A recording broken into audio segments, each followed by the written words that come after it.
il y a eu un vrai déclic il y a quelques années face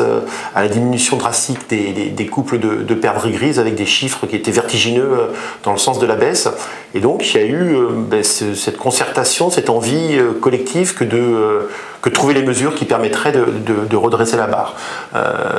Seule la commune, malgré la forte volonté politique des élus, ne pouvait rien faire. Elle avait besoin à la fois d'allier tous les partenaires autour de la table, et puis surtout elle avait besoin d'expertise.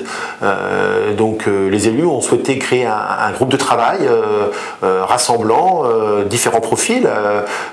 Bien entendu les agriculteurs qui sont les premiers acteurs du territoire rural, les amis chasseurs, à la fois ceux de la société de chasse et de protection de la nature d'Ingré, mais aussi la fédération départementale de chasse, la chambre d'agriculture, et puis les associations environnementalistes qui là aussi apporté leur expertise. Tout ce monde, depuis 18 mois, travaille pour modifier les pratiques culturales, fort des expertises et du programme Agrifaune, fort d'études, avec notamment une personne qui a travaillé pendant 6 mois avec la fédération de chasse et la ville d'Ingré.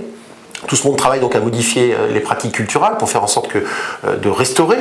la biodiversité, pour faire en sorte que la perdrix grise et plus globalement la petite faune de plaine recommence son développement sur la commune. La société de chasse avec ses programmes de jachères fleuries, jachères mellifères favorables à la biodiversité, avec la plantation de haies, et puis bien entendu l'action des élus, limiter l'étalement urbain, qui est un vrai facteur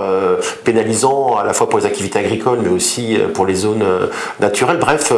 chacun des participants, agriculteurs, fédérations de chasse, élus, a pris sa part de responsabilité face à ce défi qu'on souhaite mener de manière longue, parce que ce n'est pas une action d'éclat,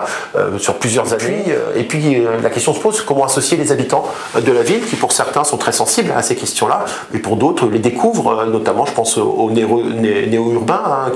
néo-ruraux qui rejoignent la ville d'Ingré pour son cadre semi-rural. Et donc là, il y a une vraie action de communication et de sensibilisation, à la fois des plus jeunes générations, avec un animateur à l'environnement qui va dans les classes,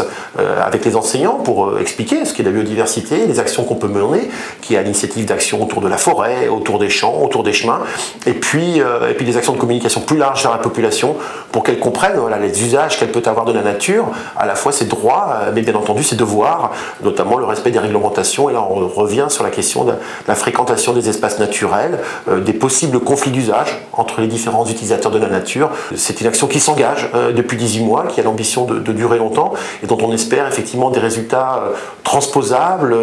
transférables à d'autres territoires. En tout cas, c'est véritablement la volonté qui anime la ville d'Ingré.